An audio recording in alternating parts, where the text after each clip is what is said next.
Surat railway સ્ટેશનના platform number 4 પર સવારે ટ્રેનમાં બેઠેલા યાત્રીઓએ દરવાજો ન ખોલતા બહાર ઉભેલા લોકોએ ટ્રેનના બારીઓના કાચ તોડવાનો પ્રયાસ કર્યો હતો।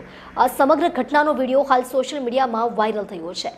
વિડીયો વાયરલ થયા બાદ રેલવે પોલીસ એક્શનમાં આવી આરોપીઓની ધરપકડ કરી હતી। સુરત રેલવે સ્ટેશન ખાતે અજમેર દાદર એક્સપ્રેસ ટ્રેન પર પથ્થરમારો થયો હોવાની વાતથી રેલવે પોલીસ દોડતી થઈ ગઈ હતી। વલસાડ સ્ટેશનેથી યુવકની અટક કર્યા બાદ ઘટના કંઈ અલગ જ હોવાની વાત સામે આવી હતી।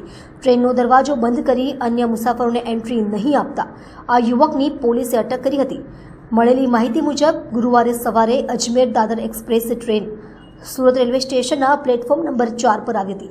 આ ટ્રેનના જનરલ ડબ્બામાં હોબાળો થયો હતો તેમજ કેટલાક લોકોએ ટ્રેન પર પથ્થરમારો કરી ટ્રેનની બારીના કાચ તોડવાનો પ્રયાસ કર્યો હતો, જેથી રેલવે તંત્ર એક્શન મોડમાં આવ્યું હતું અને પોલીસ તાત્કાલિક પ્લેટફોર્મ નંબર 4 પર દોડી આવી હતી, પરંતુ ટ્રેન આગળ ચાલી ગઈ હતી, જેથી સુરત રેલવે સ્ટેશનને પોલીસે વલસાડ પોલીસને અજાણ્યા યુવક અંગે જાણ કરી હતી।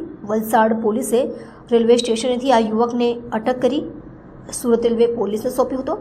પોલીસ તપાસમાં યુવકે કબૂલ્યું હતું કે સુરત સ્ટેશન પાસે ટ્રેનના જનરલ ડબ્બાના દરવાજા તેણે અંદરથી લોક કરી દીધા હતા, જેથી અન્ય મુસાફરોને ટ્રેનની અંદર પ્રવેશ નહીં મળતા મામલો વિચક્યો હતો।